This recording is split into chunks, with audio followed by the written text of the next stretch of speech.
The other episode I was thinking of showing you is called Delta and the Bannerman, and it was it's set in a holiday camp.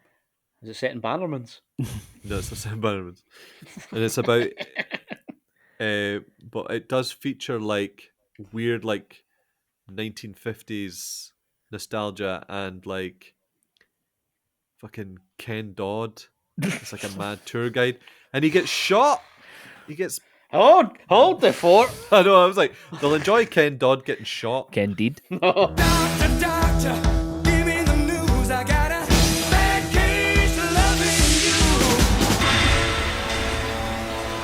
you. Hello and welcome to I Hate Doctor Who. It's the I Hate Doctor Who Halloween special because there is nothing more terrifying than a Doctor Who fan with a podcast. But it's a very special Halloween podcast because I have decided to cross over, smash together my old podcast with my current podcast, and I have brought back together Video Namaste for some Doctor Who chat. Oh, yeah. So, everyone get hyped. So, I'll before I introduce the guests, I'll briefly explain the concept if you don't know. But basically, I am a Doctor Who fan, and I bring on people who aren't Doctor Who fans, and I make them watch Doctor Who. Usually, what I do is I ask them a bunch of questions, and I say, I'll try and find something that I'll try and find the episode for them, and then see if I can get through to them. Now, one of my guests has been on before. We watched the 1996 TV movie, but we have a new one. We have a new guest tonight. But first of all, I'm going to start off by introducing Danny Eccles. Hiya, Danny Eccles here. I'm on Hiya, the Danny. Doctor Who podcast. That's me officially a sexy man now. Of course, like I said, so Danny's done it before. He's returning. Sorry, a sexy man. Since so last time we were on, we did the Paul McGann. Speaking of sexy men, we did the Paul McGann TV movie. You enjoyed that, right? You had a good time. I did, and I still do. I've watched it since, as you? I promised I would, because I'm a man of my word. I'm not a fucking snake, and I enjoy it. Aye, I do. It's actually coming up to Christmas, so it will be getting back on the rotation because it's a wee Christmas thing. Nice. Yeah. Nice. Oh, is it? Yeah, it's got a good. Yeah, it could have it. Yeah, it's a New Year film. Yeah, Set aye. in New Year, so that's a good one. Cool. Okay, and joining Danny and myself, we have for the first time Findlay. Hello. Hi, What's Findlay. happening?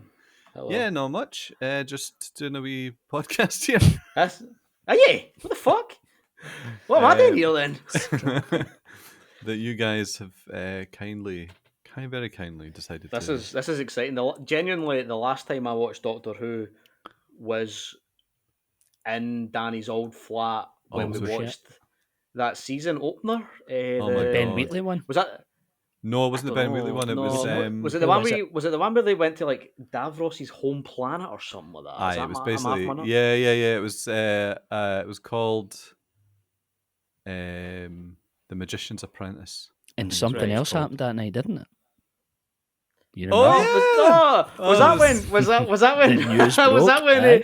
Was that when Davy Cameron shagged a pig's head? Mhm. Oh, the greatest night on Twitter of all time. Aye. Yeah, Oh my Ah. God. that was the last Yeah. time I watched Doctor Who, man. But it was funny because, like, I think we had because that season was starting, and you were like, you know what, Richie, I'm gonna watch it with you, and it was like the most newcomer unfriendly episode Correct. possibly of all time. Correct, but you were like, "Oh my god, oh my god," and I was like, "Well, he's having a fucking great time." So It was But, quite incredible. Like, I love that that'll forever be mapped in our minds as well. Just I know. a Those two truly things. magnificent evening. Doctor Who and the Prime Minister shagging a pig's head. And pals, what a night. It was a good autumn night. It was a good autumn Much night. like And tonight, remember I that believe nice old so. flat? I had a fireplace in it as well. I was like, this is Oh, a yeah, special man. night. I'm putting the fire on. Lovely I mind, stuff. I don't know if it was that day or if it was another day, but I mind us watching Omega Man the Omega Man in that flat with the fire burning, and I'm thinking, oh, no wonder Papa's sleep. No wonder, you know what I mean? This is what it's like when Papa's sleep. You know what I mean? It's great, honestly. Like with it exaggerating us, I'm not joking. Genuinely, sincerely, and earnestly, getting in for a cold day, getting the fire on, and putting your bare arse against that fire. It is. There's wait, hold on. honestly no sensation like it. Hold on a wee minute here. Aye. Richie's got a fire. Richie, you have a fire. I do. Aye, it's good. Is been it using- fully we've been- operational? Oh yeah. Oh boy, Oh yeah. Get that bare arse get- on it. get that I know. arse out. I've not tried my bare arse on a fire. Get that big arse out. Burning other wee hairs. Aye. When you get that faint smell of burnt hair, you know when you put your hand across the oven hobs and you're like, you don't feel it, but you smell it. There goes the finger here. The one thing that made me a man. Imagine Robin Williams, man. That fucking really must have had a nightmare cooking pasta. A most unfortunate mishap, sir. I trust you and the young lady are not hurt. The gentleman has fits of distracted behaviour. So yeah, I mean, I know Danny, you'll have a wee bit more experience with Doctor Who just through sort of cultural osmosis mostly. But Finlay, I feel like you're completely, Yeah, I've mostly absolutely outside of it. very little. Like, I know that you were saying, like, I think when the TV film came out, it kind of did it go away for a long time until like the Eccleston stuff. Is that right? Yeah. No. Yeah. So like, what, the TV movie was 96? Is that right? Yeah. Is that what you said? So I was like it was 8, it you finished know? it finished in 89, then came back in 96 for one film, and then Right. went away again until 2005. So it was So a by while. the time it came back, I was like 16, 17 or something. So I was like, No time for this. I was No like, time for this. That's Absolutely not. nonsense, man. Sorry. Getting on my BMX and getting my fingers wet. I'm only doing to take eckies at the skate park. But I had no time for Doctor Who, so it wasn't ever in my kind of cultural lexicon. Also, like my mum growing up very famously was like against science fiction and weaponry and all this sort of thing. So I could only really like watch stuff like that at my gran's, and she was very against Doctor Who. Which is ironic because So- for the listeners at home, Finlay behind him has actually got 5 katana up in his wall. I know I've got and a big tribal tattoo down my leg. So, so it was like a mixture of a non-violent household and being like, not that Doctor Who's violent, but I think my mom was just totally like, she was very much a hippie, like kind of thing where it's like, oh well, you were studying the blade, I was doing this. It's like Aye. when you were watching Doctor Who, I was practicing my handwriting. Oh yeah, you were really good at calligraphy or something. Yeah, Did you not yeah, tell I us was that good. once? Yeah. Yeah, I was really good at calligraphy for a long time. So I mean, you're absolutely. We're kind of all at that point mostly, but you even more so at that exact age where Doctor Who wouldn't have entered your life in any way, no, because when it not was at getting all. repeated in the 90s, nobody was even really watching it, and it That's wasn't it. repeated And I mean, that like, often.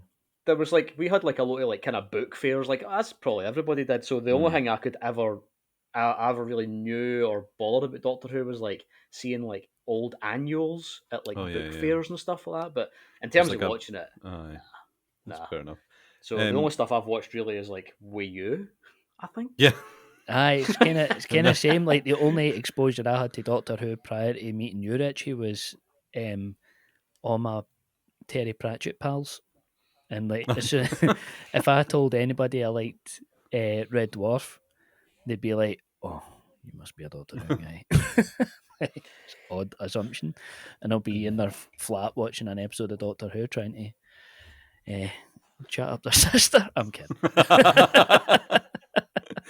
So yeah, so basically when it came to getting you guys on, I did give it a lot of thought because when we used to do Video Namaste together, I mean, it was just a film podcast. It wasn't specific types of films, but we did look at a lot of. We do all love mental stuff, and it was like I was kind of tenuously calling it the Halloween episode because that's when I want to put it out. But like, I wanted to find something that was a wee bit more your guys' kind of wheelhouse, and it was like, when you think of like you think of Doctor Who, and it's kind of like in the 70s, it had there was a lot of like people would call it sort of hammery type hammer Yeah. horror kind of vibes and all that sort of stuff, for a wee bit more, and that stuff's great. Like, I love it to absolute bits. But I just didn't feel like it was maybe the right fit for you guys. And Right. like, so this period that I've gone for is like, we're talking the absolute tail end of original Doctor Who. Oh, Like, really? the absolute end of it. And it's when it was like, it's on its way out. It's already like the people in charge have given up on it long, long ago. Ah, Jesus. But what's happened is its last 3 seasons, they've got, so we're doing a seventh Doctor story. It's Sylvester McCoy, and his stories, we've got a new guy kind of running the show, a new script editor. He's a bit younger, and he's kind of like, he's just got a kind of a different background and a different vibe from all the kind of old guard that were kind of running before. So this guy was a wee bit more like political and a wee bit more like into mad cult stuff, and like, so he kind of came at it and he was very, very good at like bringing in new talent and finding new writers and all that sort of stuff. So Right. but another thing that he like, I mean, I feel looking back in it, people have different opinions, but the period before Sylvester McCoy for me is just like some of the dullest. It really is just sort of sliding into.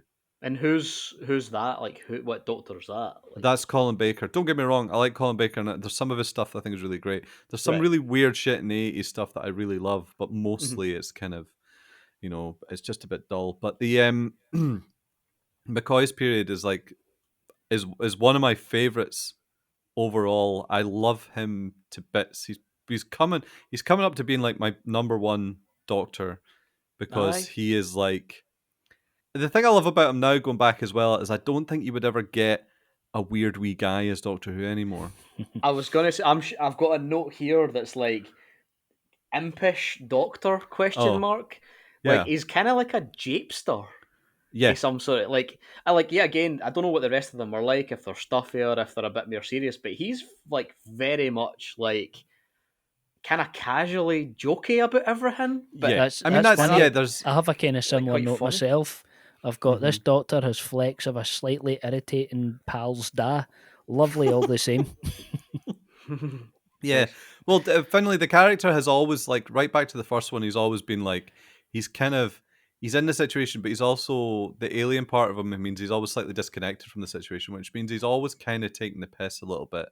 yeah, So there's a sense of like, I'm kind of better than all this. Yeah, he was Aye. facetious most of the time. Yeah. Aye. So because there's a bit in this where he's like, he kind of talks to the light guy, and Oh, he's yeah. like, I've just done your job for you, by the way, sort of thing. And I was like, is this guy not like an angel or something, and you're talking to him like this?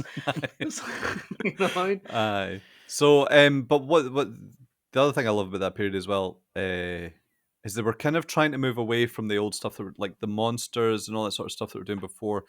Right. They were the script editor was really trying to move away from like big shuffly monsters and stuff. And it didn't Okay. always work, but he was like trying. It's like, this is the sort of stuff that we can do well. If we can do more stuff that looks like it might be quite good on screen, because the one thing that you'll notice about the show is it's studio based. It's shot in a certain way. It's like multi-camera. Yeah. And Like it's live like that was TV. one of the other it's one of the other problems with the show at that point, is that it had not changed the way it's been made since the early 60s. And I recently found out that the reason for this is like the BBC had like different departments, and you would have a drama department, but you would have a serials department, and serials would do like serial television, like plays, or Yeah. like basically what Doctor Who is, and that never changed. So it never got to be treated like a filmed or anything like a drama. It was more so it would never got to actually progress. That's Like, funny. so, that but that explains why. Like, so there was a couple of things that I thought about the age of it, right? So obviously it was what, like 89? 89. Did you 89? Mhm. So it made me feel ancient because it looked a lot older than it was, and I get that it was filmed in a way to like evoke old haunted house, almost like Hammer films and that, right? So it's supposed to look a little old, but not just that. Like the actual mechanics of filming it, like that live TV Yeah. setup, it's like that to me is late 70s, like early 80s, you know. Yeah, it's basically And being filmed like a sitcom. Aye, and like it just made me feel absolutely ancient, and but like you know I think out of everybody it had like smacks of it being like an apprentice's day out, like in terms of we'll get more into it later on, I know, but Mhm. the one thing that looked and felt consistently accomplished was the Mhm. camera work. Like the camera operators were Mm. fucking amazing. Mhm. Everything else not didn't seem amateur, but it was like it felt like it was everyone's first time in lighting and writing, you know, and so Right. on. Okay. Like- but Well, I don't want to jump the gun. Don't want to jump the gun. no. It's all good. It's all good. But but I think a couple of things about this period, and this episode kind of shows off quite well, is that one of the things that's happening is that they're trying to kind of bring a bit of mystery back to the Doctor, so they're making him a wee bit darker. He's a wee bit more like the thing I enjoy about this is that you watch him and he's kind of like poking at the situation. He's not. He's like he's curious and he's poking at the situation. And he's the one that's making things happen quite a lot of the time and causing a lot of the trouble, which is good. But but also like Ace as well. We'll talk about Ace, but Ace the companion is like there's so much to her. There's a reason why a lot of people, especially guys our age, favorite companion is Ace. But she's kind of come from this troubled background. She's had trouble growing up as a teen.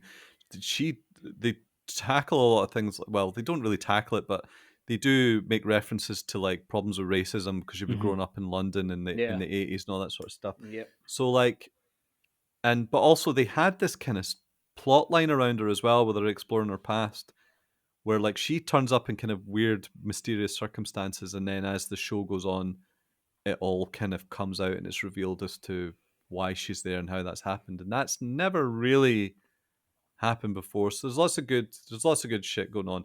But I think I thought a lot because there's a lot of like just mad weird shit in those years, and I was like, what is the one that I should give them? And I just thought, you know what, the most mental story that I could find Can was confirm. Ghostlight.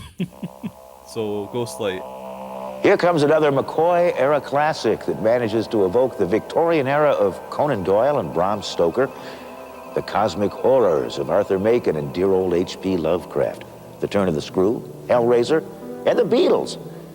It's pretty funny, too, if you're not terribly queasy. This, then, is Ghostlight, sharply directed, cleverly scripted, and even better, like a hearty stew, the second or third time around. It's a great ace adventure to boot.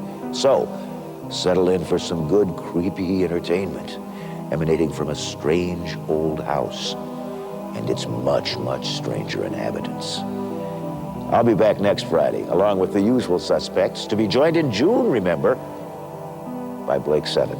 And hey, So Ghostlight it aired from the 4th to the 18th of October 1989. It's the second story in the very last season, but it was also the very last Doctor Who to be filmed before the show went off the air. Yeah, very last So, story. oh no way. So aye, right. So I've bookended this then. So I've come on at the last Yeah. episode and then the first episode back. So it wasn't the last episode on, but it was last. Yeah, it was last episode one. filmed. They had Aye, this. last one They had a filmed. system because of the way that shows used to be filmed. They would have X amount of time that they could film location and X amount of time they could film in studios. Mhm. But they decided what they'd do is they would do like a story would be 3 days. They would make the stories 3 parts and be like, this story is entirely set on location. This story is entirely set in a studio.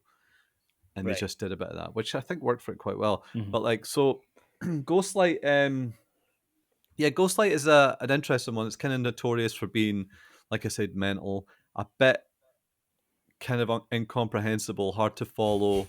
There's a lot of reasons, stuff going on. Yeah. But also, like, I love it. I really love it. It's so outrageously packed. It never lets up, and it's just got so many things going on, and everything's just like, what is happening? Yeah. But another thing as well is like I do quite like it visually because it's like it's playing to, I guess there's probably a lot of the stuff was lying about, but it's playing to like the strengths of the format and like the BBC in terms of period dramas and costumes and all that sort of stuff. They had access to all this stuff, so they could just build this big mad Victorian house, and shoot it So in there. wait, so sorry, Richie, was that a set or was that a That was a set, yeah. location? Was that a It was set? all sets. It's all sets, Right. yeah. Okay. Yeah. Christ, it looks good, man. Jesus. Yeah. The sets are really great, and I was because I've written down. I was like, wonder where this is set. It looks like it's set in an old school or something. But oh well, then there you go. It's actually a set, no location. yeah. No, yeah. It's got. I really love that main set with the stairs and the. Aye. Yeah, Yes, that's lovely. great. It's very class.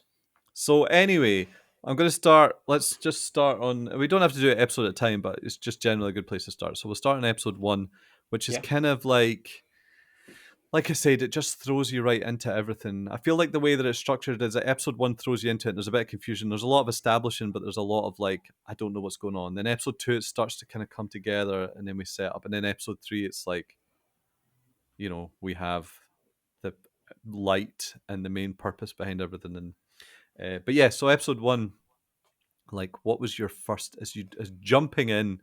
Well, like title sequence, theme tune, all that sort of stuff. Was there anything that was like the I don't know. Yeah, again, I don't know if they're different or if the titles are different or whatever. But when it started, I was like, I can get right on board with this. There's something about it, just roasting right into it. Like I think Yeah. it's because I'm not like properly dedicated to it, so Mhm. kind of coming at it feel like a tourist angle, just being like, wow, this is really effective. It does. It does do you mean work for me. Do you mean the swirling kind of Amiga looking titles? Just all it. Right, I was like, I can see why this would be intoxicating to somebody.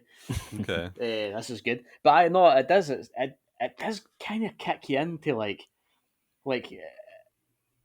the stuff where it's like somebody's kind of locked away, and then all the maids are kind of like, oh, wouldn't they want to be here after nightfall and all that? You're like, that's like the first 2 minutes. And you're kind of like, what the fuck is going on here, man? That was the see at Like- first when it got started. Like same credits, love it. That logo, I forgot how ingrained the that logo's logo. so good. And Yeah. Finlay, back to what you said earlier, it's the ultimate annual logo.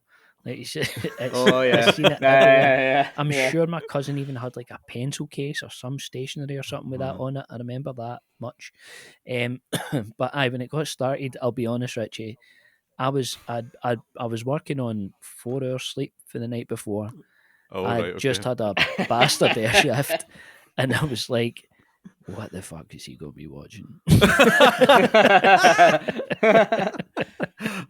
I did. You know what? I Well, did think not that me, Daniel. I was very prepped you know, and ready actually- and prepared for it. it was very funny because when I stuck it on as well, I had that same thought of like, what are they? If this comes on, Do you know what on though? See, like air? about about halfway through, I was like, Mhm. right, Richie fucking loves this because he's had a chance to digest it and rewatch Right, it and yeah. rewatch it. Because that That's was my true, first that's true. takeaway. I was like, what the fuck is actually like, and no in terms of like I got what the characters were saying, who they were, and what the plot Mhm. was at Mhm. that point. Kind of, I didn't have. It was more like the jumping from Yeah. like line to line and scene to scene and character Yeah. plot to other character. Like it was so erratic. Aye, it does. It does throw a lot of like kind of character machinations at you. Like by the first maybe 10 minutes, you're kind of Mm. like, there's like the Van Pelt. I don't know his name, but like the Van Pelt guy. I call him the Van Pelt guy. Oh, Getting the guy- Josiah? the Jumanji guy. Oh You yeah. know, Oh, aye. Red, RFC. Aye, RFC. Which I did right. I was like, whose initials are RFC? And I was like, oh, I fucking know whose it is. Redfern. His name is Redfern. Aye.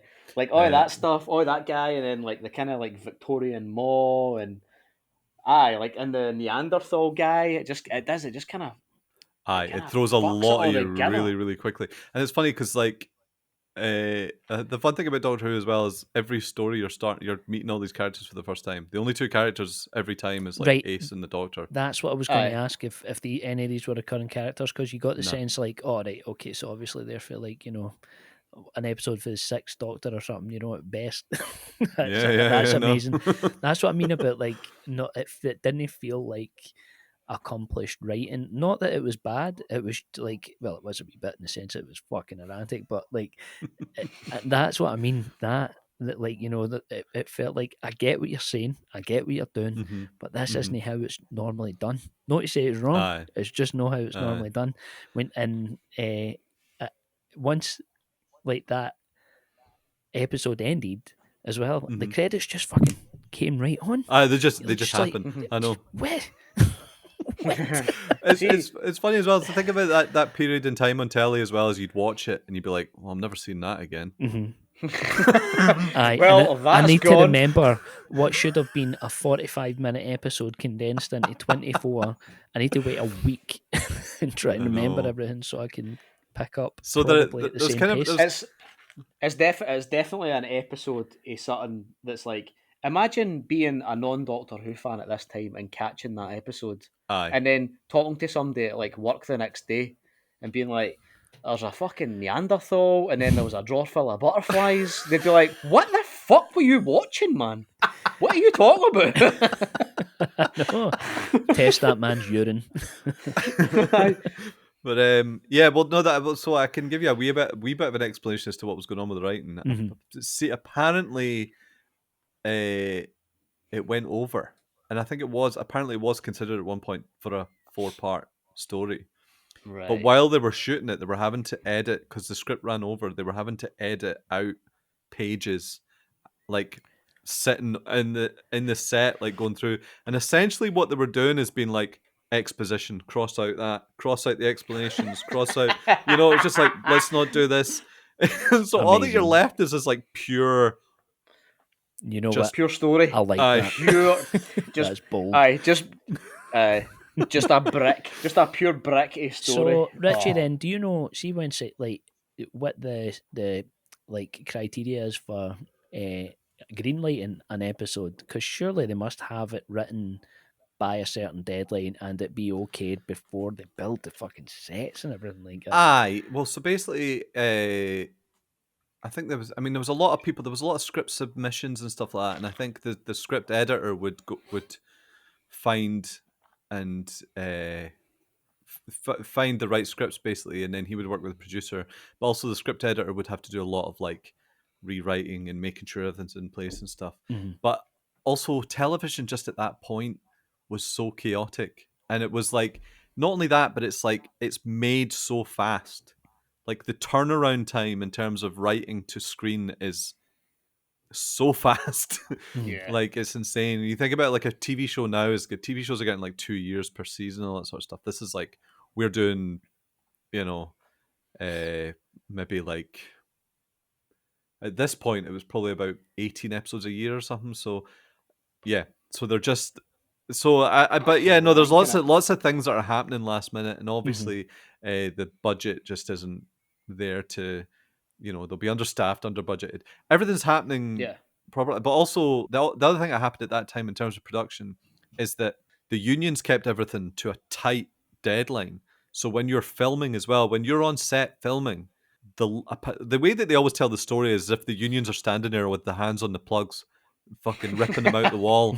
As soon as it hits like 7 o'clock, it's like, right, you're done. But that's basically what it is. So everything's like tight deadlines, and you're sharing spaces with other TV shows. So like you would do a thing in a set one day, and then the night shift would come in and destroy all the sets and put the new ones up. And so it's It's very Corman-esque. it's just madness. What was the things were being made like that, Aye, especially that science makes fiction. sense. That's the thing that always makes. Aye. That's the always thing I admire about Doctor Who is that it's like, I mean, I'm going to say good science fiction. It's science fiction writing that I enjoy happening in those circumstances is just a miracle.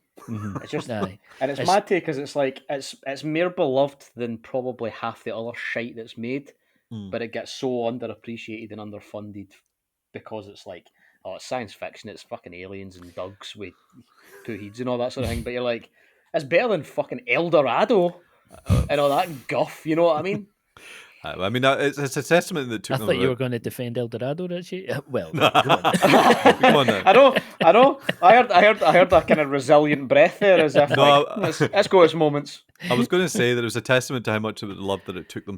It took so long to kill the show off. Aye. But yeah. So, Aye. but yeah, So, so no. that was that's. I mean, the writing thing, certainly that whole edit in the scripts thing is one of the reasons why it's completely mental. But also so the writer just. Sorry. What the fact? What's with the audio? Oh, I don't know what happened with the audio there. Funnily enough, I was watching an interview with the composer. So the composers would just write their music and then send it off, and then someone would put it in. And he was talking about how like the music's in too high, and so yeah. I Wait, it don't know was what the deal- pre-scored, so it was scored before they shot it. No. Right. It wasn't played. It was like it was when it was mixed in later. It was dubbed in later. But certainly he was writing the music based on the script. Which I really enjoyed how honest the sound was in these episodes. Like, you could hear the room. Yeah. Like, you could hear, like, get a sense of the boom operator shitting himself like, oh fuck.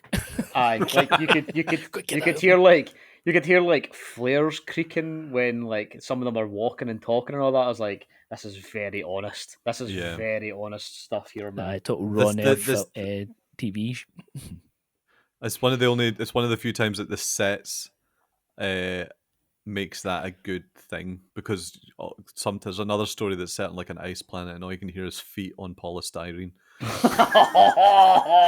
No chance, man. Amazing. Here, Richie. Why does Ace call the Doctor Professor? Professor. It's Is there just a reason? it's a nickname. She just Oh, always calls right, him okay. the Professor. So it's All a right, nickname. But it becomes like a sort of weird term of endearment. Yeah, I was wondering. I was like, is that a thing just for him? Or just is for it her. Like... It's just her. Oh, that's it. Oh, there you go. Yeah. And I was wondering.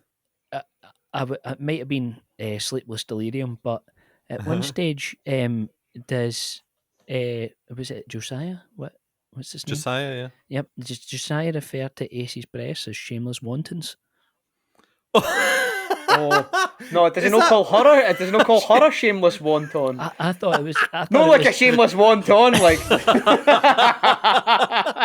there was only one in the tub.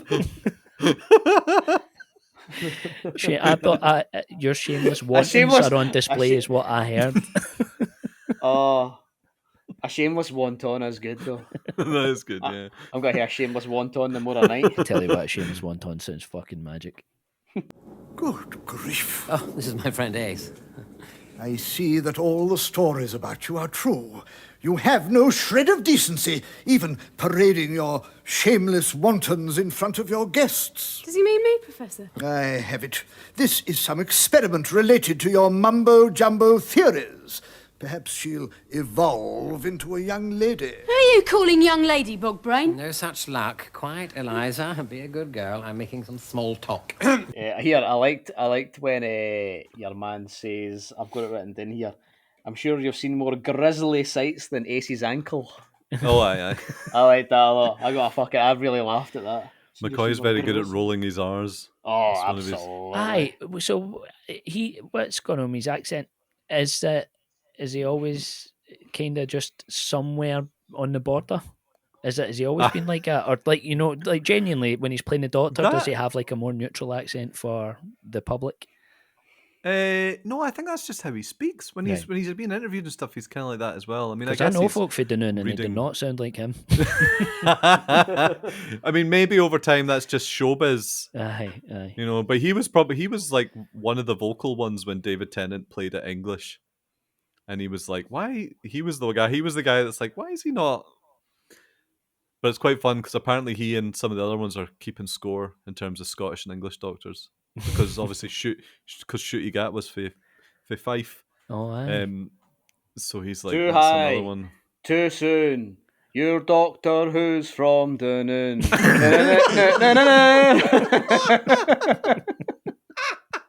Came like a comet.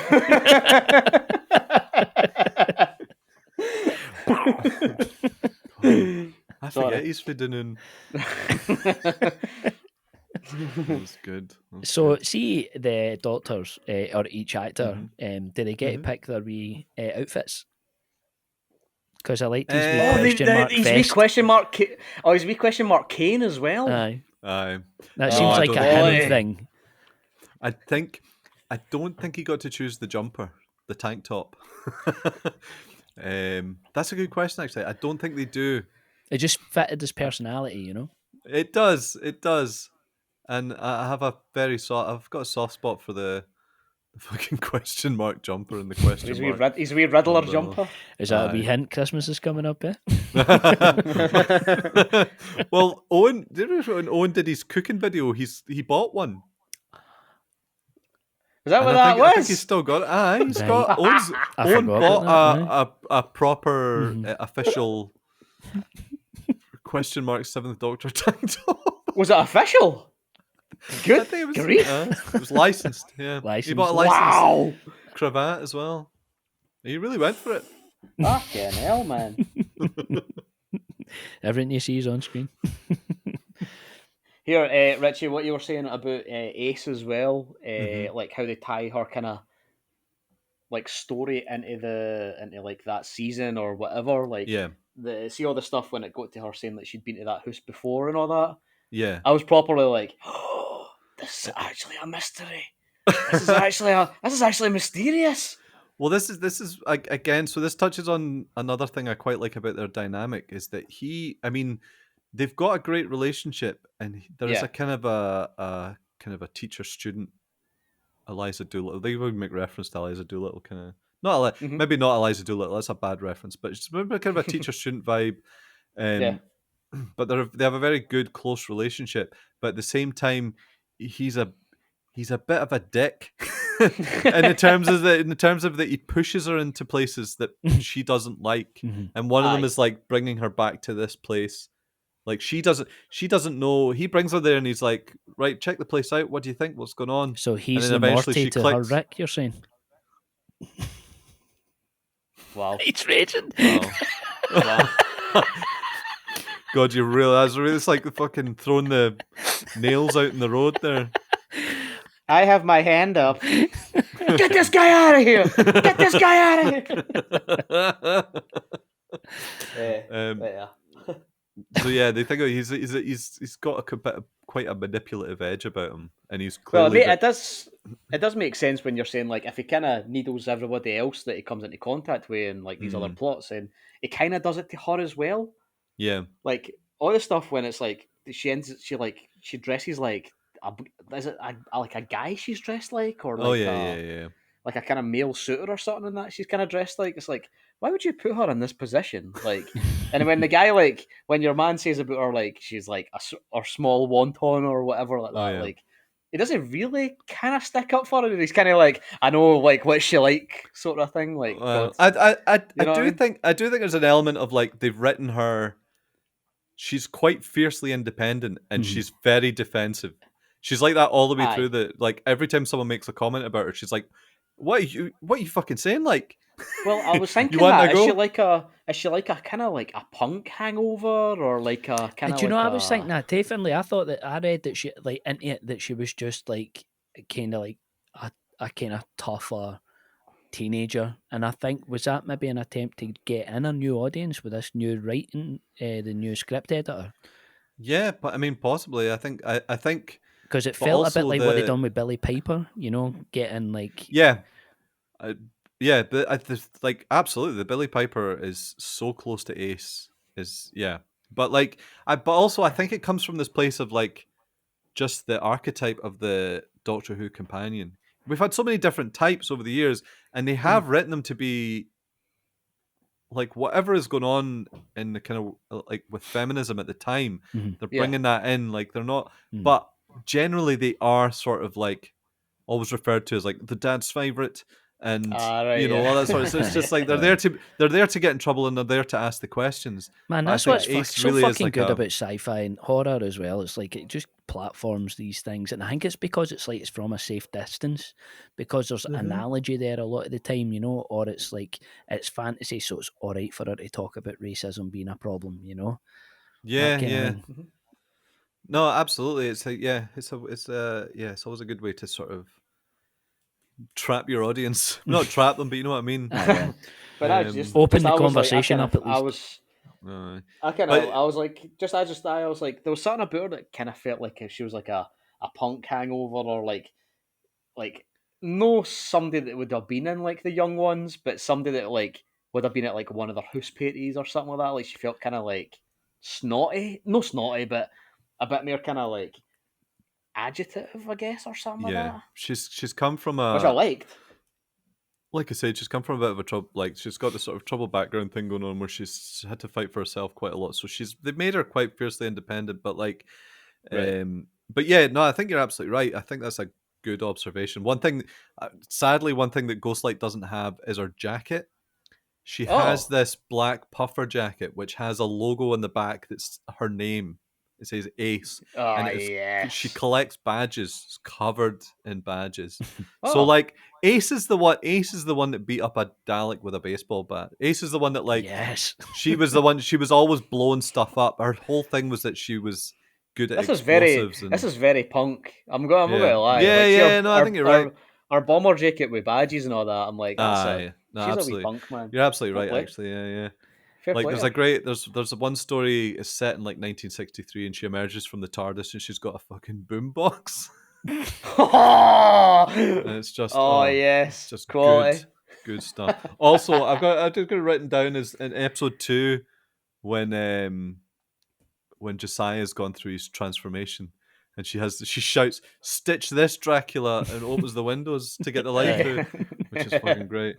But okay, I'm trying to think find something else that we can talk about here. So No, um the end. I was just going to say the end of episode 1, where uh-huh. it goes into like the spaceship.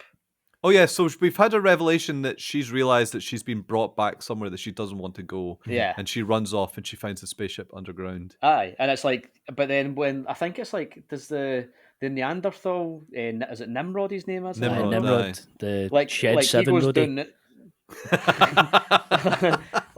like he goes like down into the spaceship, and it's like there's like a slight like kind of like it's a bit of a cinematic production reveal where it's like the curtains lift and Oh you get yeah, to see that big stony like spaceship and all that with yeah, the mad like clear rods controls and all that. yeah, yeah. I was like, this is class, man. Is I know that a it's recurring like design in Doctor Who? The light up rods.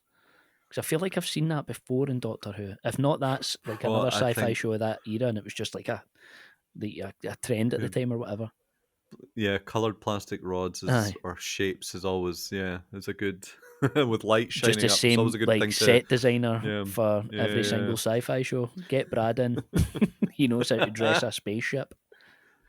I also very much enjoyed your locust and lizard men. Oh, the husks. Yeah, The that was husks, that's like a yeah. total like. But They again, rule, that's another man. thing that just comes from absolutely nowhere. Aye. And then there's the Oh, voice of control from the cupboard, and it's aye, just like like that is pure texture, man. They boys are pure texture. I love it. yeah, it's good. Were they Again, wearing it was suits? I like can't when that remember. was happening. Aye, they are. They look Yeah. like they're wearing they look like kind of like butlers or Yeah. something. Like they've got a bit of like a naked lunch vibe about them. Mhm. You know what I mean? But it's funny because you were like, oh, they were trying to move away from like the slow shuffling monsters, but they can't help themselves. They fucking love it. They love a wee bit of a dread, a slow monster. And Well, was sorry. it episode? Which was it? Episode 2 where Ace talked about returning to that and realizing which house she was in. It's So right it's at the towards end the of end of episode episode 1. one. I think. Right, the episode. Where Right, she okay. shouts, "This is Perivale." That's it. Aye. Right. That was quite cool. I was like, okay. I like that. Like any sci-fi that, like in a tight location, a single location, and like I'll lap it up because you have to you have to use the power of suggestion a lot. You have to just talk about like a massive event happening outside this house, but like if you sell it well enough, it can Yeah. feel almost tangible, and it's like really, it really draws you in. And that's something There that is- this got. spot I on. think it's something that this episode does really well, more than say in mostly any episode of Doctor Who that I can think of. Is like there's a great sense of dread and claustrophobia in that house. Mhm. Just the idea that like if you stay in that house past 6 o'clock, you're fucked. You know, Aye, the and idea it's that a like- house is operating during the day, fine, and then at night time it just turns into this mad house. I was going to say, like, every room is like, you'll go into one room and there's like lizard men. The Yeah. next room you've got like your man RFC. The next room you've got your fucking Josiah guy, like Yeah. decaying and all that. You're like, I can't get away from here, man. And they're, you know, There's too much going on. You know, chloroforming the reverend and all that Mhm. sort of stuff. So it's a weird. It's got like a sort of weird like Dr. Moreau set in a fucking haunted house. Aye. It's, I've got that in my notes here. A bit Dr. Moreau question mark. Yeah. You know.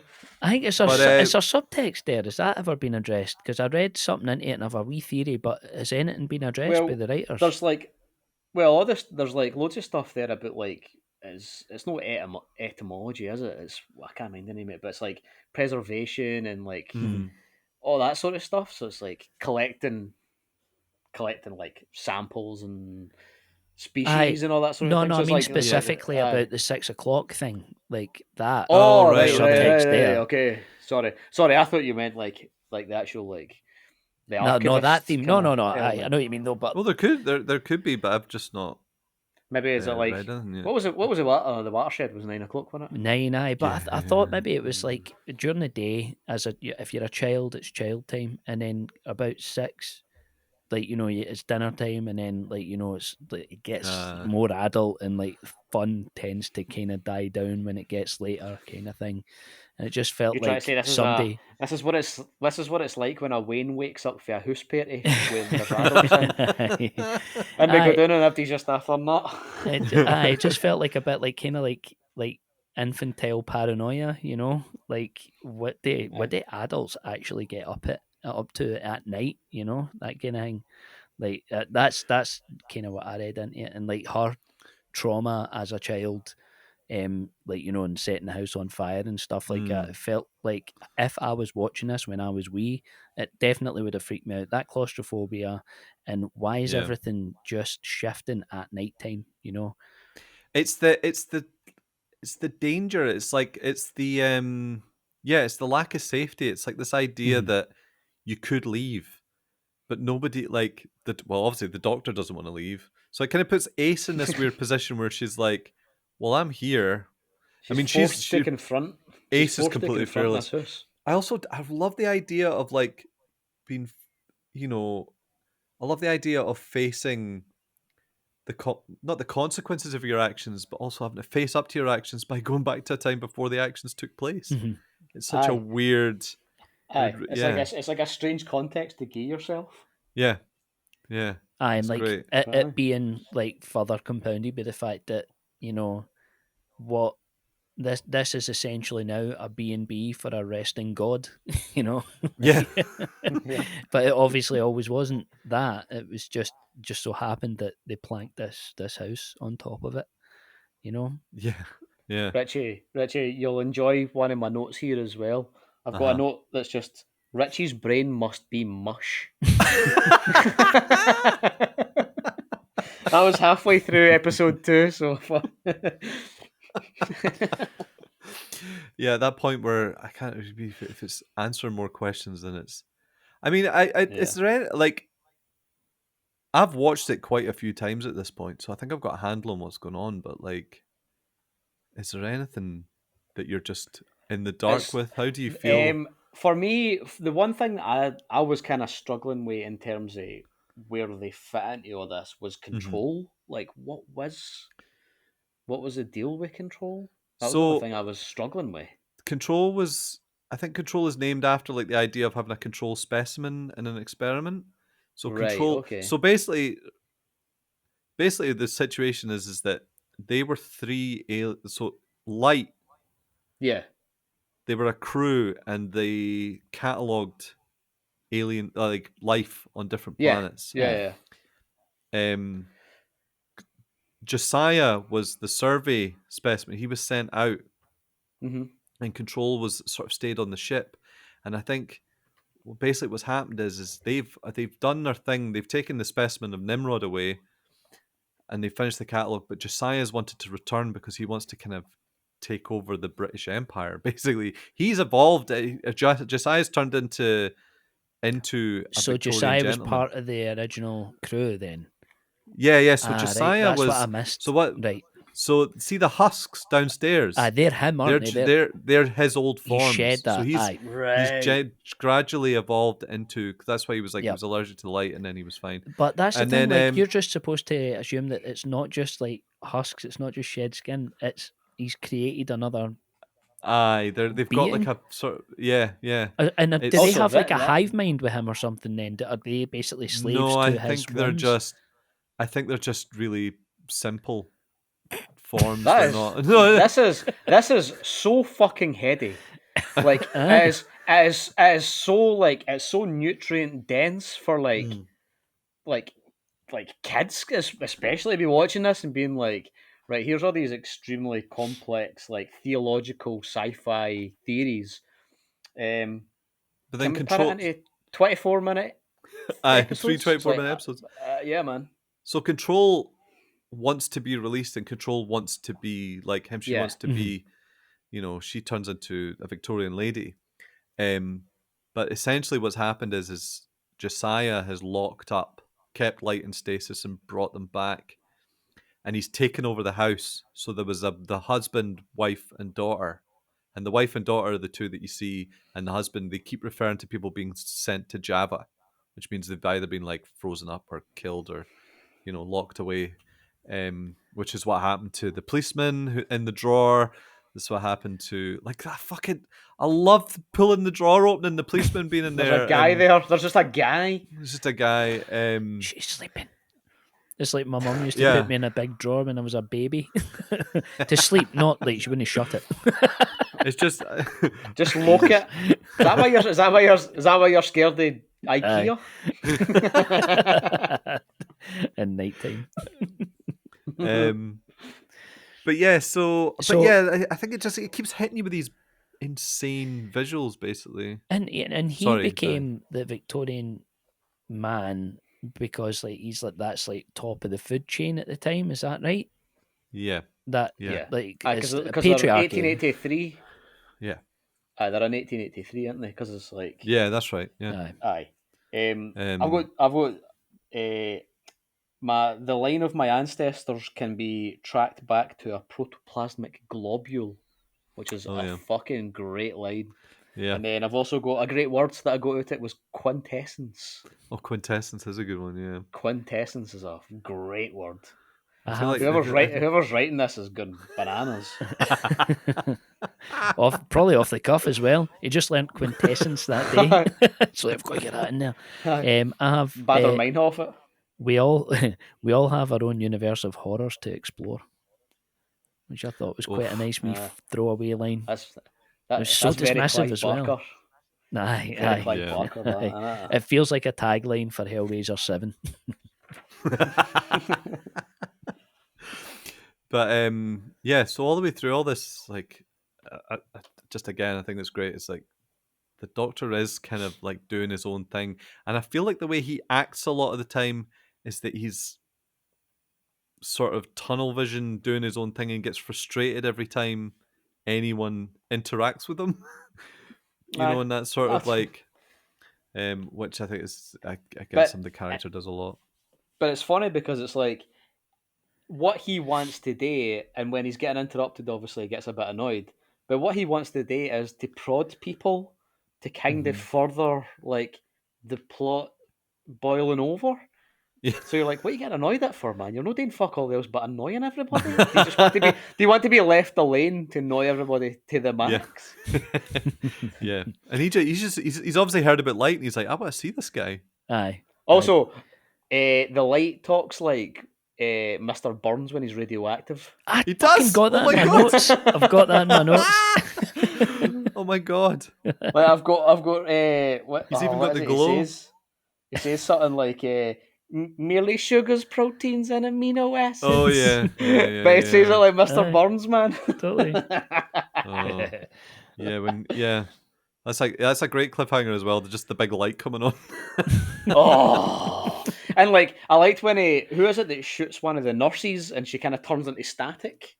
That's quality as well, man. Aye. I love There's some proper mad. There's some great moments in part 3. Like, yeah. So obviously, when he kills the maid, and then when is it Nimrod that finds him in the room later, and he turns around and he's just holding a severed arm. He's like, I just wanted to see how she was put together. It's like, and then Control jumps out a window too. Aye, proper Father Jack, right out the window. Oh. Seen a Jolly Rancher in the front garden.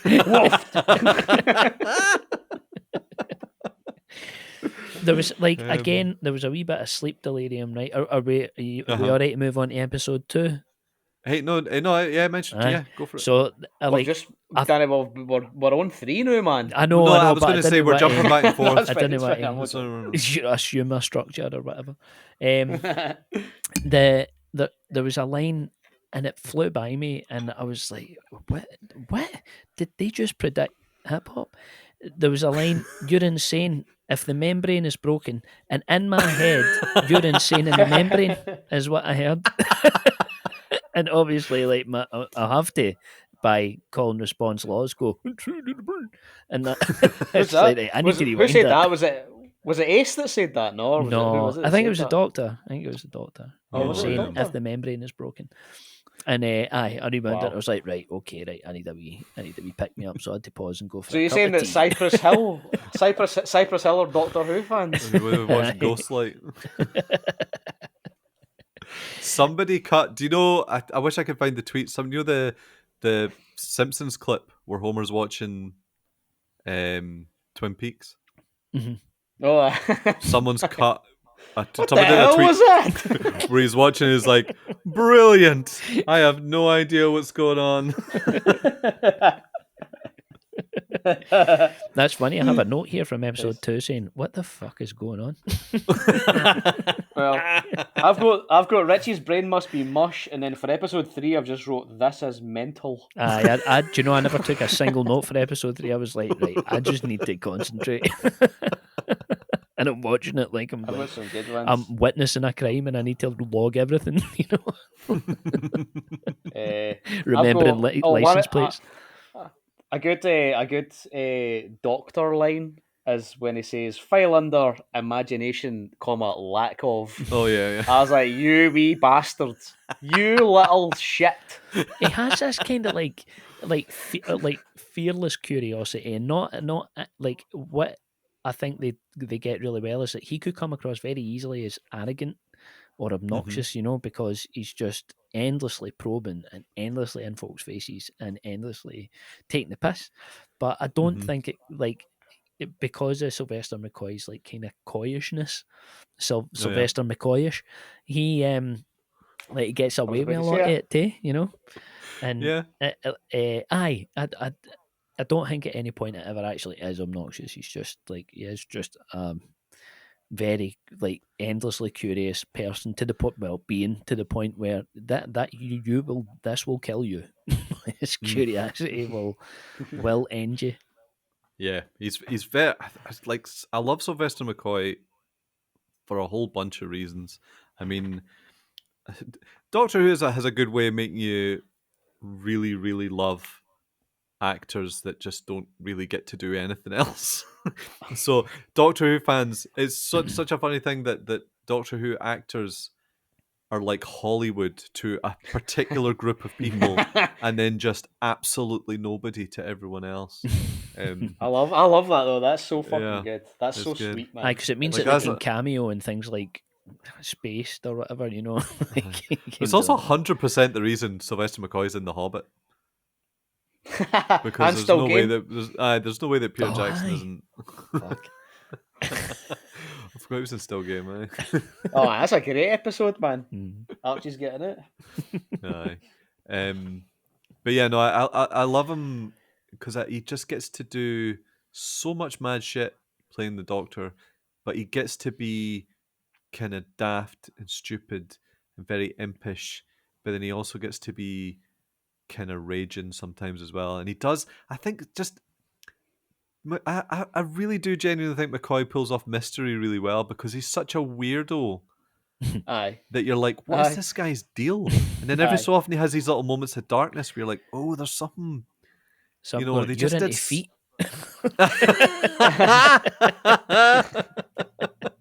Every now and then you'll just catch him. Making your fit like a question mark.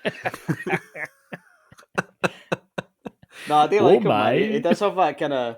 It does have a kind of quality where you're like you would understand why a character in something would trust him with a secret. Aye. You know what I mean? Like he's not That's good. untrustworthy. Yeah. You know what I mean? But there's something about it. He has it like when she does call him Professor, you're like, there is something like kind of like that about him where you would trust him with like telling him things about yourself and opening up. Was Yeah. there ever a doctor Which- assistant relationship on screen where there was no like on screen chemistry? 'Cause it feels like something that could never happen. No, I feel like I don't know. People would have different opinions. There's a couple of right boring ones, but I mean, I feel like for the most part, generally the people that are doing that job are doing it pretty well. I know that when one of them, I know Tom Baker had a few like. I know some of the companions had a bit of a challenge ahead of them with Tom Baker because at some point Tom Baker just thought, I should be doing this by myself. Wow. All right, Tom. But how wrong you are, Tom. But no, yeah, generally like the relationship, the dynamics. We've had different dynamics over the years, but it's generally been quite good. Yeah, cool. No, that's good to hear. I was hoping that would be the case because like it's a key driver. It's not just one character. You can't you kind of need that surrogate for the Doctor. It's like Yeah. bringing an annoying pal to a party and leaving them there. You need to be with him to be like, no, trust me, he's sound. You just need to give him a minute, Yeah. and talk to him about specific things. So I'm talking about myself, and it's the Toxic Crusaders. So also, right at the I don't know if he's noticed this, but right at the end of episode 3, he does a really good hat flip. Oh yeah, yeah, he does that. Yeah, I seen. I was like, whoa, like the Leonardo DiCaprio. I was like, look at a wee hat flip. Yeah. Well, that's another thing about McCoy is he's very physical actor. He always talks about like Buster Keaton and all that sort of stuff being his sort of big influences. So see his theatrics, like a lot of the gesturing and things like that. It's like you can tell he's playing to the back seats, but it doesn't matter because that's kind of feels like what his character would be like anyway, or certainly what he's going for, what he's selling. Yeah, it's funny that there's. I mean, a lot of the Josiah's like that as well, but it's just it works, and it's very melodramatic and very theatrical. Mm-hmm. But I feel like you're making up for a lot of like basic. It's not cinematic, is it? It's not a film. You're watching a TV show, and you're probably watching on a small telly, and it's like everyone's been a lot bigger, Yeah. Which is very much an acting style. But I think, yeah. Just before, if you want to move on to something else, Uh-huh. my biggest. Let's talk about Jaws too. Hey, directed by a Frenchman that hated Jaws 1. Absolutely. The thing that I thought through all this when I was watching it, my biggest thing was that it's spiritually like Estonian. This is like spiritually like Eastern European. You know what I mean? Like, yeah. It might be like, as you were saying, like how a lot of the stuff had been updated in terms of how it was treated. So it maybe looked a wee bit stuffier, but there's a lot of stuff in terms of like the effects on like the light, like all the effects on him, like how certain like maybe Eastern European things treated like aliens are actually called robots, and like all these different like they've got these different interpretations, or like vampires aren't really vampires, they're kind of like ghouls, and it's like it seems like there's something about this three-parter that I was like, it feels like a kind of mistranslated idea for somewhere else. Okay. Which I was like, obviously, I've been watching a lot of them recently, so it's like right Right, up my, right. it's like kind of right up my street. But I was like, there is something in the way it looks as well and the production, but it just felt very like spiritually Eastern European. Yeah, yeah. I think Which it's funny that thing you mentioned about how like vampires are ghouls or robots and all that sort of stuff, and it's like aye, I guess the thing about something like Doctor Who is that I always imagined. I mean, there's also the idea that technology to someone who doesn't understand it is magic, and all yeah, that sort yeah, of stuff yeah. when you don't Aye, understand it, and that's a aye, common thing in Doctor Who where it's like. But I sometimes wonder if it's like the writer's starting off a place. It's like I want to do a spooky story with monsters, and then it's like, right, how do I bring this round and make it work within the context of a science fiction story? So then it sort of turns into something else. It's like I wonder if that's how the ideas start. Um, aye. but yeah, that's interesting. I was trying to think what it. I mean, I haven't watched a lot of Estonian cinema, but there was definitely I was watching it thinking like this reminds me of something, and I Aye, can't think what it is. It's it I feels was like thinking about like it feels Holy like Mountain or another. something.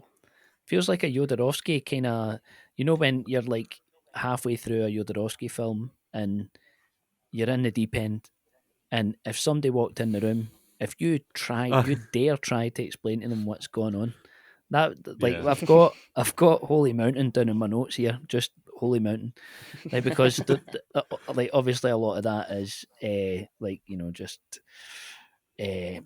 visual storytelling and everything, but like in terms of production design and that as well. It just feels very like kind of Soviet, almost like Yeah. I don't know. It just feels like a kind of Yeah. interpretation of something else. Feel like a different culture's perspective of like mystery and mythology or something like that. It felt just kind of slightly alien, Yeah. but in a good way.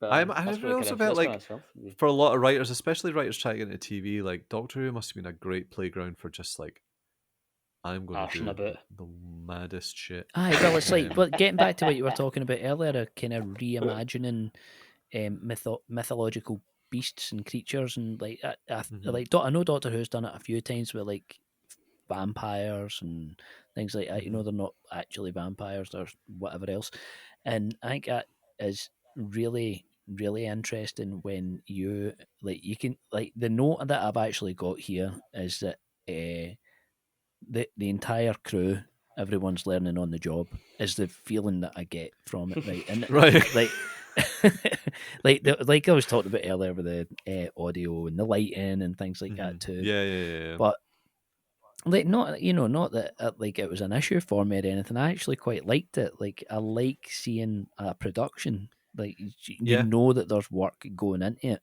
and you know that everybody's trying their best. Not that it's just getting a participation award or anything like that. But like the idea that the writers can come in, and it feels like they're kind of also being like, how much can I get away with? How fucking mental can I go? Yeah. And say like Yeah. you say, like with that kind of in a way the in camera effects and that as well. Like Yeah. what can we do? It feels like there was a lot of experimentation going on in that, and that's cool. That was really nice to see. It was like going to a gig or something, where you're just like, oh, I see what you're doing there. That's great. Yeah. Showing this to you guys, it's always a bit of a risk. It's not a risk showing someone Doctor Who, but it's maybe giving it a bit too much. But like, especially this period of Doctor Who, I feel like it's got a bit of an acquired taste, and it's like you jump into like I imagine you guys would have switched this on and been like, "Whoa, this is Heavy. very much late '80s television." Yeah. I thought early, but It's- aye. Yeah. Mhm. Like we're very much in a very specific period that has long passed. But And it it's was like, it it was doesn't- also like I get with, I'm sure I'd said this in the last episode as well. Even although Doctor Who has never been like up until the last episode when the '96 Doctor Who became like almost like a Christmas staple. It wasn't a part of my life growing up. It was with pals. Yeah. It was on the periphery, right? Yeah, But yeah. that said, there's something that's not just like exclusive to Doctor Who, but that style of production that's so comforting. Reminds me Yeah. of my living room in the '80s. and Yeah. the 3-bar fire that only 1 bar worked on, like that, and a corduroy carpet fucking my shins up. Aye. All of that. Like, I get like a big pang of comfort from it. So even if, Yeah. like, I'm kind of struggling with anything, I still get that. So yeah, it's got, no, you're right. There's That, a real, like, real warmth. nostalgia for something that I'm unfamiliar with. So it's hard to explain. I know exactly what you mean. It just evokes a certain period of time because it really is like it's so of its time. But like I gave it to you. That was the nice thing about being able to bring it to you guys is like you are not averse to something mental, and I know you both are open enough to just something that looks nothing like. Like you think about 90% of the people in my life, if I stuck this on, they'd just be like, Richie, man. What is this? This is a safe space. We're your weird pals. We get it. See, especially the kind of like the lights being burnt in, like leaving the light trails Yeah, and all that sort of stuff. yeah. Yeah, man, that's right up there for me. This, by the way, this was aired the day before my first birthday. No way. Wow. There you go. Oh 4th my October, God, so it was. 1989, the day before my first Jesus. birthday. It's fucking wild. You could have been watching it and not even realised. I definitely was not watching it. Yeah, you think my mom's got to be sitting No. watching Doctor Who? You're like, Ma, turn this off. Just in baby, so you're just screaming. It's funny, like Your first words were "turn it off, Mom." you took the fag at your mouth first. Imagine your first words were Sylvester McCoy.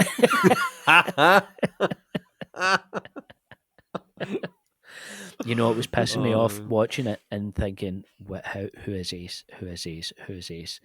And she was the Up, magician for Zap. Down, around, and flick. Yeah. Wait, did she do the No. voice? I can't remember. She was in Words and Pictures, though, wasn't she? Aye, I think so. Aye. But she was know, she was definitely Zap. Remember the Was she? magician with That's- the ginger curly hair? That's how I ken her. I ken her as that. No Min- way. Minnie? Aye. Minnie the magician. Is it Minnie the magician? Oh my God. Zap. I remember yeah. that. Yeah, I don't know. Oh my God. It's Yeah, like that's her. it's like I recently found out that Sylvester McCoy was the boy in the Campbell's soup advert. What? Do you know the? I think it was him. Was it him? Hold on. Imagine he was the daft. Daffy the Oxo Cube adverts. You know, the thing is, like, it's like when you find out that an actor that you now know quite well was in an advert that you remember quite vividly, but you haven't put the two of them together. Yeah, I think it was a North stock cube advert or something like that. Well, Anyway, yeah. Nothing So, more British. I know. Fucking stock cube. Post ration gold dust. So, is there anything you guys want to say about episode 3? Anything else you want to bring to it? It One was thing nice, makes some sense being made of things. I felt like, thank fuck, because When it's- there was when a it starts. good while where it was like, I don't think these knots are going to get tied. I think Richie's picked this to ask us as almost like an experiment. How did you deal with it? What did you think happened? I loved the God. Who was the bit at the end as well where the daughter and the mum get turned into statues? Mm. It just comes from absolutely nowhere, and it's Yeah. fucking great. Yeah. But yeah. I'm telling you, this is Eastern. That's Eastern European. There is nothing more Eastern European than these 3 episodes. I'm telling you. Also, I noticed as well. I'd have to go back and watch more Sylvester McCoy stuff to see if it's not an unusual thing. But because I watch so much, I'm usually stuck in the 70s with Doctor Who. So when there's a handheld camera moment, I was like, "Whoa, what is happening? What's this?" Also, I was obviously I'd seen him have it. I think in episode 1, or maybe it's on episode 1. But he had the Geiger counter. Yeah. And then I looked away for a wee bit and came back, and he was pointing. I thought he was pointing a gun at somebody. Aye. Oh yeah. And I started writing down, be like, when the fuck did the Doctor get a gun? But no, it was just the Geiger counter. Yeah, it was the Geiger The banana in the counter, yeah. pocket Like, deal. wow. Oh, yeah. Imagine the Doctor with like a Glock. Holding it sideways as well. Holding it just like Cube. ditching the Sonic Screwdriver and just Sonic gun. Blowing the locks off doors. There we go. There's a door. Sonic Beretta. Sorry. The Sonic Beretta, man. I always wanted to fire a Stand bullet in back! space. Just shooting a god. So, Richie, what was your takeaway from it? Was there anything new that you picked up this time that you hadn't noticed before? I think I just enjoyed different things about it every time. I quite enjoyed the policeman this time, who's always eating, and he's just a bit useless. But like all the stuff about, no, that was it. I remember the line that I took away this time. He's like, I once fell in love with a lady from a something tribe, but she had a bone through her nose and she ate her cousin. Right. Incredible. Was that your man RFC saying Redfern, that? yeah, it was Redfern Cooper. Because I've got a good line from him where he says, "Of course, if she were a real lady, I wouldn't be in a boudoir." Oh yeah. I was like, that's good. I also The way he looked says up it, this. it's like, I also looked up the Crown Saxe Coburg thing. I had a look oh yeah, to see what it meant. I was like, that's got to be a reference to something because they're talking about the Queen. He's hunting the Queen. aye. So Aye.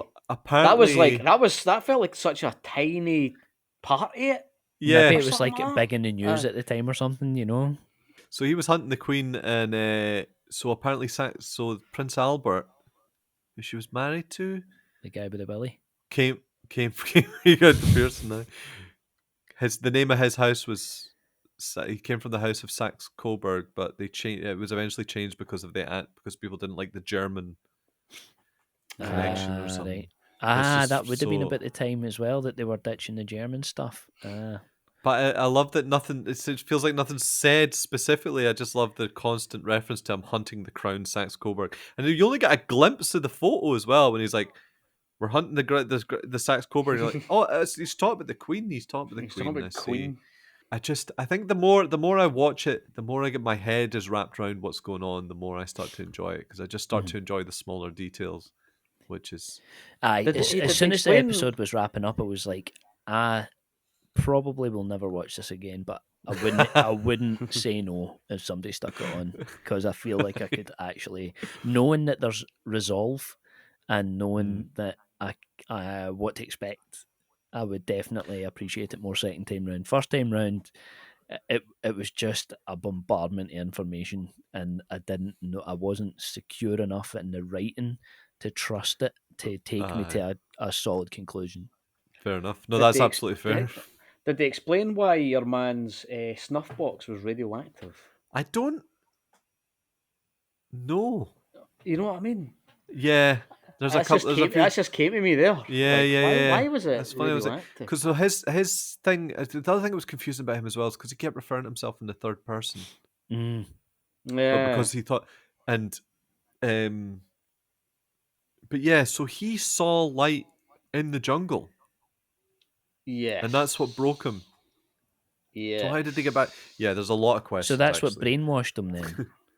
That's what drove him mad. Yeah. Yeah. Right.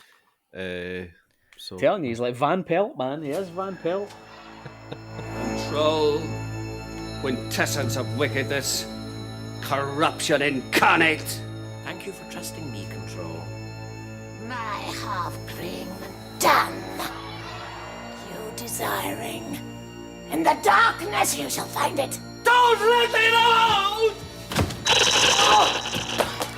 Light. Light?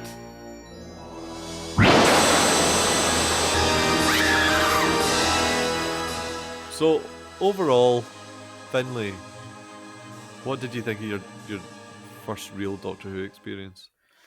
It was a bit jarring, but I did enjoy myself. And for me, it was quite nice to get an insight into your mind. Right. Into seeing what you fill your mind with. Because I was like, I always kind of assumed that Doctor Who was very, no conventional, but it was kind of like doldrummy, humdrum, kind of comforting. But seeing stuff like that, I know that it can be, but seeing stuff like that, I'm like, a lot of this is very lucid. It's very Yeah. mad and lucid and extremely imaginative, Yeah. which I always kind of knew it was, but I never gave it proper credit for being so like heady and bizarre. Hmm. I did enjoy it, man. I had a great time watching these 3 episodes. I had a lovely time. Good. I'm glad. I'm glad. I'm Um, just also- almost happy that you didn't suffer. No, did not suffer. He Did went. not suffer He at all. went peacefully in his sleep. Also, like a very, as you say, like I liked the 1989 BBC TV texture. Oh yeah. Very delicious. Very delicious. So no, What's I that? had a very nice time. What was on? I had the Blu-ray on yesterday, and it's got the fucking continuity announcements on it. And I put one of them on yesterday. Where is it? I've got the picture. I put one of them on yesterday. It came up with this big old BBC One logo and a picture of Bergerac. Wow! Look Worth at that the BBC pause. One logo. Oh, Stinks of cafe creme. Anyway, I've been watching Twin Peaks recently, but I've been watching all the Log Lady intros and the ABC recaps. So it's the proper ones that were playing on ABC at the time and all that. Nice. So I'm very much right there with you. It's funny, like Twin Peaks has that thing, like Star Trek Next Generation has that thing as well, where like it's kind of become timeless. Yeah. From my point of view, because it's just been there for my entire life. Yeah, Until you see a piece of promotional material and you're like, I'm back. I know exactly where this is from. You know, it's funny, we're all kind of going through the same thing right now. I'm like reading a lot of my old books on Greek mythology, and they're dusty and they're musty, and the smell of them's just incredible. Nice. Aye, and it's like I read them when I was yeah. wee as well, so it's nice kind of wintry, autumnal comfort. Every so often when there was like, you just shove your nose right in it. Oh no, I'm doing it right in the drain. Railing lines off it. So Danny, is there anything you want to add about Ghostlight? No, man, no. Just, you know what? I appreciate you doing this. I genuinely do, because, like I said, Doctor Who is not something that I dislike, but it's not something that I would actively watch. But it's nice to have recommendations for things you think I will like or appreciate in one way or another, because I do. Yeah. So it's nice to have somebody to kind of like mediate, be like, right, here you go. Yeah. This is your stuff. This is what you'll like. Aye. So I really appreciate this. Give you just a wee glimpse. Yeah. That's not. Yeah. It's like, it's funny. Just filters out, you know, because I know, like, not just for yourself, but for everybody else I know who's a Doctor Who fan, they're like, miss that series, watch that series, and like by the time I get all the recommendations, it's like I've forgotten what you've told me to not watch and watch. You know, it's so big. Like I think the thing that's that's the simultaneously scary. terrifying but also wonderful about Doctor Who is that I will never experience all of it. I'll never. There's too much, and like knowing that there's even Doctor Who out there that's good, that I probably won't ever catch up with, because it's all radio and it's all books and it's all like I'm reading a lot of the books from the 90s from when the show was off. They were putting out like a book a month. There's like 100. Fucking hell! Honestly, Oh my god! and some of them are fucking great, and I'm just like having a great time reading these books because they're just like, because they scratch an itch. In a way that sometimes, like, if I'm ever feeling disappointed with the new ones, which happens more often than not these days, like just going reading these books, it's just like, I know. I was going to it's say, like it's that time. It's like that period of time when it was off, and realizing how well Doctor Who fans were fucking eating while they were complaining that it was off the telly, because it's just endless. Aye. No, Richie, see the books for the 90s. Have they got like? Are they been written with a specific doctor in mind? No. Yeah. Yeah. Well, what one is it? So they had like an ongoing series. They had when it finished, obviously the Doctor when it finished was Sylvester McCoy and Ace. Yeah. Aye. And then the books continued that. There was like a series of new adventures that continued that. And then they started bringing in new characters and stuff. But generally it was always him. And then every so often you would get a book that was about a different Doctor. It was set at a different time. You had a continuing storyline. And then Paul McGann happened on TV, so it switched over to him.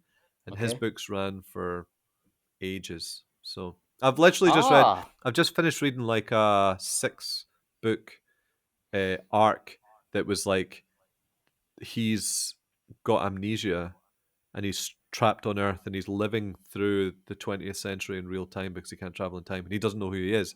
So it's just like, Oh, cool. and that's like 6 full books. There's a lot you can do with That's that, just though, like eh? a little bit. It's That's just cool. yeah. It's Is there any one I don't- single I don't- Doctor Who book that's like the equivalent to like Splinter of the Mind's Eye or something?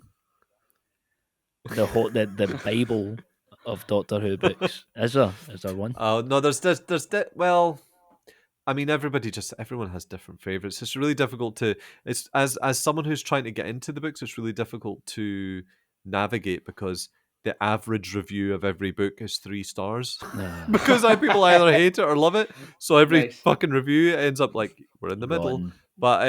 But no, there's a handful. I've just read one that was like generally. I'm more relying on Twitter and podcasters and Mhm. people, because people like to go on about this or revisit them. So, yeah, no, it's good. Also, It's just Richie, speaking of this as well, after I'm reading my Takeshi Kitano book, oh do yeah, you want to know what I'm reading next? what Oh, nice. fucking Ground Zero.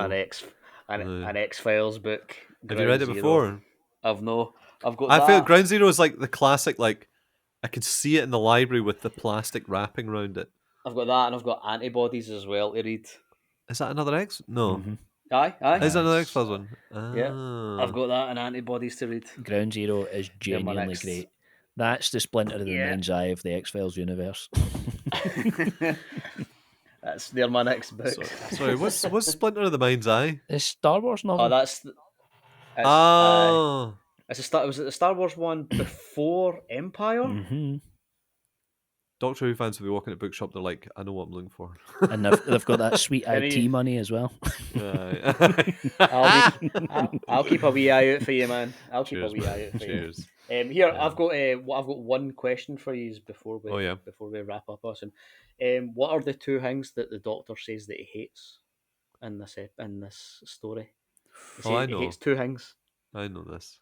Do you? What is Yeah. it? Aye, go, 'cause I burnt don't know. toast and bus stations. You're fucking right on, man. Burnt toast and bus stations. Aye. That's very pleasing. Lost That's very Souls, pleasing. You know place that. for lost souls. Full there. lost luggage and lost souls. Lost luggage and lost souls. Aye. Yeah, Nice. it's good. Nice. Oh god, I love all that shit. See when he gets That's going good. and stuff like that. Oh, That's good. I love that. Quality. god, to be so in love with such a weird wee guy. You sound like my That's wife. my wife. That's my wife. That's what I like. Ew. That's what I like to hear. Well, let's bring things to a close then. I'm really glad that you both took to Ghostlight on some level. You found something to enjoy there because it's. To be honest with you, I think. Well, actually, yeah, this is the first. I mean, we did the '96 TV movie, which is kind of. But I haven't managed to move outside really of the '70s. I haven't really managed to tackle the '80s on this podcast before because I don't have the confidence to show it to people to make them go, and it was really nice to bring you guys on because I was like, these guys eat up shit. These guys eat shit for breakfast. These guys will watch any old shit. Who do I know that like a weird wee guy? 2 weird wee guys. Say that with absolute affection. Oh, I know. No. But no, thank you very much for doing this. Thank and, you. Thanks, man. That was a pleasure. No. And always nice to chat ease. And it was just, it was a nice, comfy, cozy night. So cheers for that. Lovely. Yeah. Lovely. Yeah. Thanks, boys. Had a very nice time. Good. I'm glad. Now, Danny, I want to give you an opportunity to plug what you're doing. Oh, So, Danny, let the people know. I've started a new podcast. called Goofy Golf Podcast, and what I do is my pal and I have a wee business where we make and sell our own jewellery and stuff like that. And we got chatting and we were selling our stuff at markets, and we realised that folk were hanging about for some chat. And we thought, you know what, let's get recording. She's a shite bag. I'm a big horror fan, so I introduce her to a horror each episode, and it's monthly. And so this first So it's episode, a bit like this podcast, but it's kind of. about horror. Aye. I'm ripping off your format, is what you're getting me to admit publicly. So I get her to watch, Nico, her name is, to watch a horror for the first time, and we sit and discuss it, and that's it. So, but the idea is that, like, I bring some, like, background to the table, and I'll talk about, like, the more niche stuff, so it's kind of like a bluffer's guide to horror. And then she's a shite bag, and she gets to give me her interpretation, much like Findlay and I did on a Doctor Who episode. And then so there's something in between for folk who are just regular and want to get into horror from the ground up. It's worth mentioning that goth is spelled GOFF. Yep, goth. Just for anyone searching for it. GOOFYGOFF. There you go. I had real trouble spelling that there, and we chose two dyslexic folk. Chose that as the title. That's good. But aye, that's that. We're on episode 1. We're just about to start episode 2. It's good fun. What are we looking at in episode 2? Don't know yet. I don't know. I'm thinking about maybe going. So I went quite easy with Dracula 2000 for episode 1. And I don't want to push boundaries or anything like that, but I think I'm going to go a bit more bloody for the next one. Nice. Cool. Well, nice. And Findlay, you've got a book coming out, haven't you? You're doing your book tour right now. Aye, it's. I've not really. I've not. Sorry, I've got nothing. I've got nothing on the go. But if you want your alloy wheels refurbished and spray painted, just give me a DM and I'll see what I can do.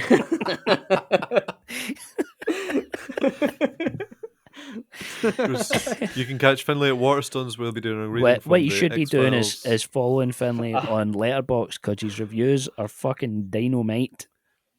Oh, thank you. He does beautiful reviews, and he watches like 10 films a day. So you're never some of them he short likes. Let's not be hasty. No. I'm on Letterboxd. I'm on Twitter. I'm on Letterboxd. But you don't have to follow me. But you should. But you don't have to. Well, we're all getting very Scottish here. It's like, Yep, maybe I know. It's you don't have to. I do this thing, but I just wouldn't. I probably wouldn't. I know. I mean, follow me on Letterboxd if you want to hear my thoughts on like Greek dramas or I don't know. I have been watching a lot of Eastern European films recently, so if you want to hear me talking about that, then I'm on there. It's I think my name's Jawclick on it. I think I'm sure it's Jawclick on that. We're really good at promoting it. I know, we're really good at this. Like letterboxd.com/Jawclick, like Kim when your jaw clicks.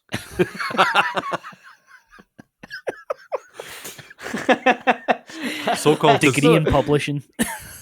So-called because he eats a lot of malms when he's watching films. Aye. A lot of peanut butter, like Mr. Ed.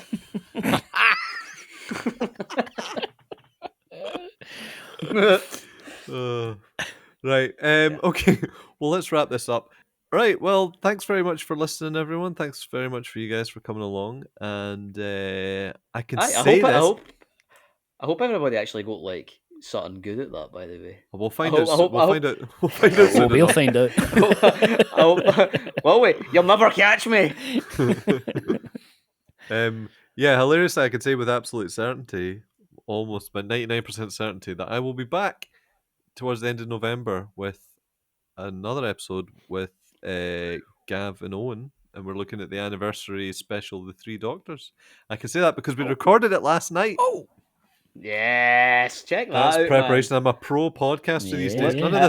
None of this one episode a year stuff anymore. I was going to make a spoonerism with pro and podcasting, and I realised that would be problematic. You know? Yeah, just click. Who is RFC? Who is RFC? This is We Are a People. Sorry for ruining your podcast, Richie. That's okay. Okay. Good night, everyone. Good night. Bye. Good night. Cheerio. Bye, everybody.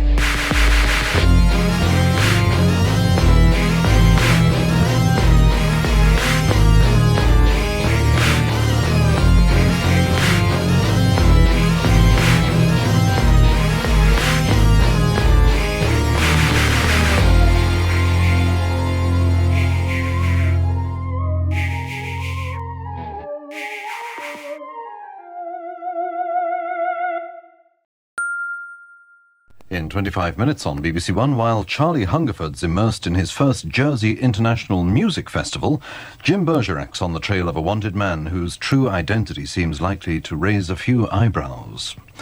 First, a nightmare is about to be relived in Ghostlight, our new three-part adventure with Sophie Aldred as Ace and Sylvester McCoy as Doctor Who.